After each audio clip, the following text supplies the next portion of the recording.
नमस्कार।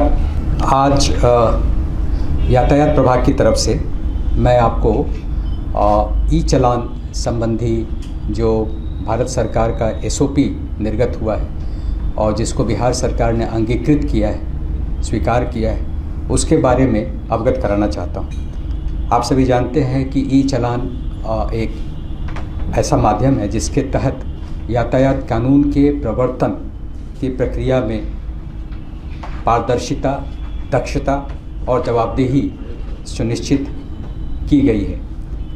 बिहार राज्य में नवंबर 2023 के बाद से मैनुअल चालान काटे जाने की प्रक्रिया पूर्णतः रोक दी गई है और ई चालान की प्रक्रिया निम्नांकित माध्यमों से की जा रही है। जैसे सभी थानों को करीब 2000 के आसपास हैंडहेल्ड डिवाइसेस उपलब्ध कराई गई हैं, जिसके माध्यम से ई चालान की प्रक्रिया की जा रही है।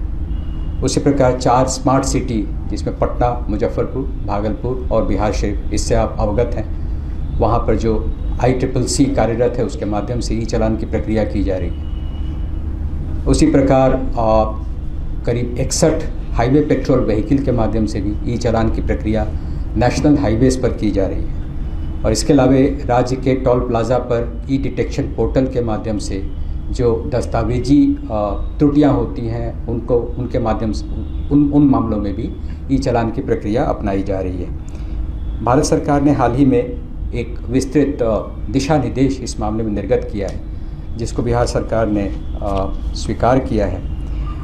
उसके कुछ मुख्य बिंदु मैं आपसे साझा करना चाहता हूँ। सबसे पहला है कि वाहन स्वामियों या चालकों का जो मोबाइल नंबर है और पता है उसको अद्यतीकरण के संबंध में दिशा निर्देश दिए गए हैं। इसके संबंध में सरकार की तरफ से व्यापक जन जागरूकता अभियान चलाया जाना है और इस हेतु 3 महीने का एक विंडो उपलब्ध कराया जाएगा, जिसके तहत सभी वाहन स्वामियों को और चालकों को अपना मोबाइल नंबर और पता अपडेट करना होगा सिस्टम में। यदि उस समयावधि के अंदर वो इसको नहीं कर पाते हैं तो उनका जो DL है या RC है या PUCC है, इसके नवीनीकरण पर रोक लग जाएगी और DL और RC का 3 महीने से अधिक समय तक निलंबन तक हो सकता है।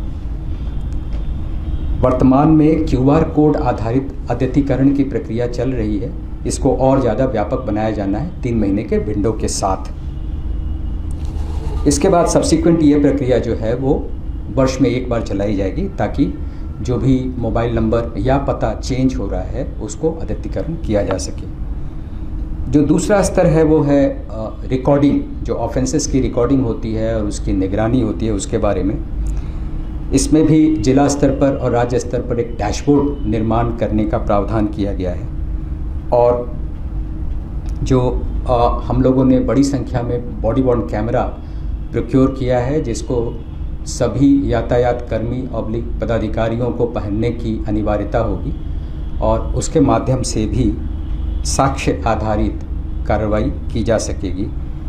BWC यानी बॉडी वॉर्न कैमरा में LPR यानी लाइसेंस प्लेट रिकॉग्निशन सिस्टम भी लगाए जाने की प्रक्रिया पर काम चल रहा है, ताकि उस कैमरे के माध्यम से भी जो वो अपने शोल्डर पे पहनता है उसके माध्यम से भी चालानिंग की जा सके। तीसरा जो बिंदु है वो है उल्लंघनकर्ता की पहचान और चालान का निर्गमन।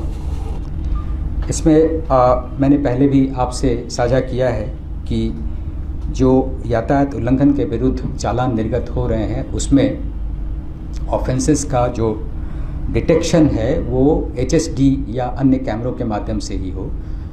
कई बार ऐसी शिकायतें मिली हैं कि मोबाइल के माध्यम से वो कैप्चर किया जाता है ऑफेंस और उसको फिर बाद में HSD के माध्यम से चालानिंग की जाती है। इसमें कई बार शिकायतें भी आई हैं तो इसको ध्यान में रखते हुए इसको पूरी तरह से अवैध घोषित किया गया है कि अपने मोबाइल के माध्यम से वो कभी भी कोई फोटोग्राफिक साक्ष्य इकट्ठा नहीं करेंगे, केवल वो HSD के माध्यम से ही करेंगे या अन्य जो माध्यम मैंने पहले आपको बताया उसके माध्यम से करेंगे, ताकि उसमें 3 स्टैंपिंग यानी लोकेशन की, डेट की और टाइम की स्टैंपिंग क्लियर कट रहे।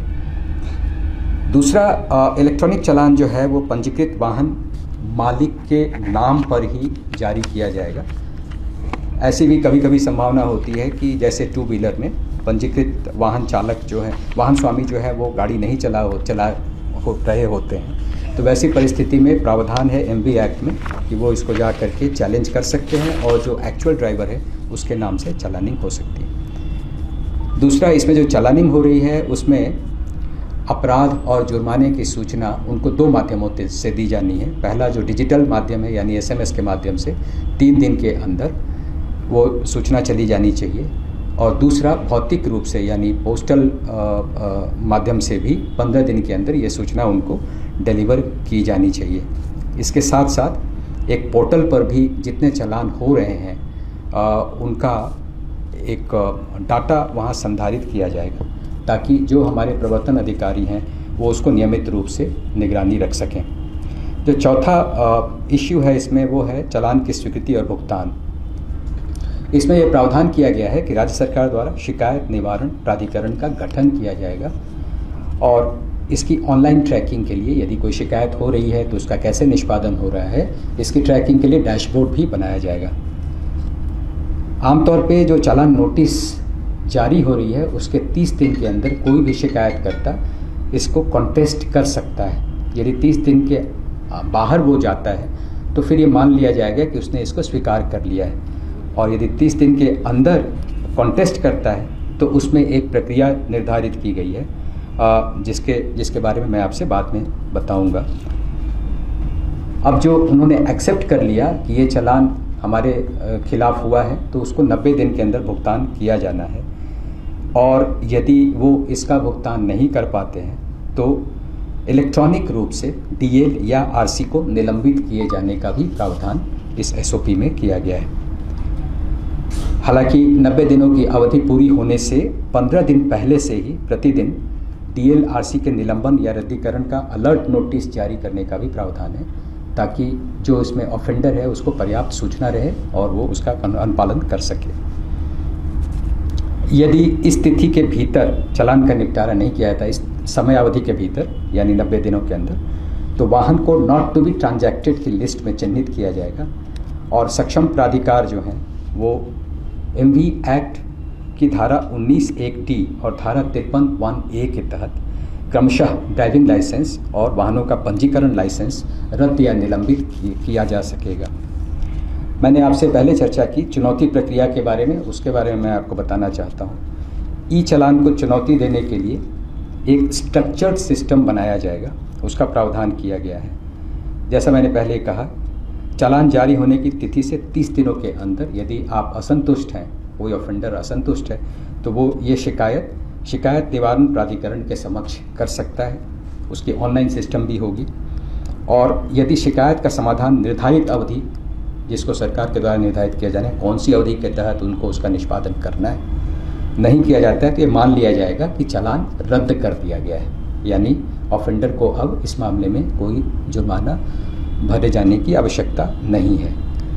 लेकिन यदि शिकायत निवारण प्राधिकरण चालान नोटिस को बरकरार रखता है या चालान राशि कम करता है तो इसका भुगतान भी आदेश प्राप्ति के 15 दिनों के अंदर करना होगा। इसके निर्णय को यदि आप फर्दर चैलेंज करना चाहते हैं तो इसमें चालान राशि का कम से कम 50% राशि सुरक्षा के रूप में जमा करना पड़ेगा, तभी आप आगे इस निर्णय को भी चैलेंज कर सकते हैं। और चालान जारी होने की तिथि से 90 दिन पूरे होने पर या डीएलआरसी के निलंबन पश्चात सभी बकाया कंपाउंडर चालान को वर्चुअल कोर्ट में भेजा जाएगा। अब बात उठती है कि जुर्माना तो हो गया, लेकिन जुर्माने की वसूली किस हद तक है। तो एसओपी में यह प्रावधान किया गया है कि जुर्माने की वसूली जो है वो 90% से अधिक हो, इस हेतु सभी प्रयास किए जाएं।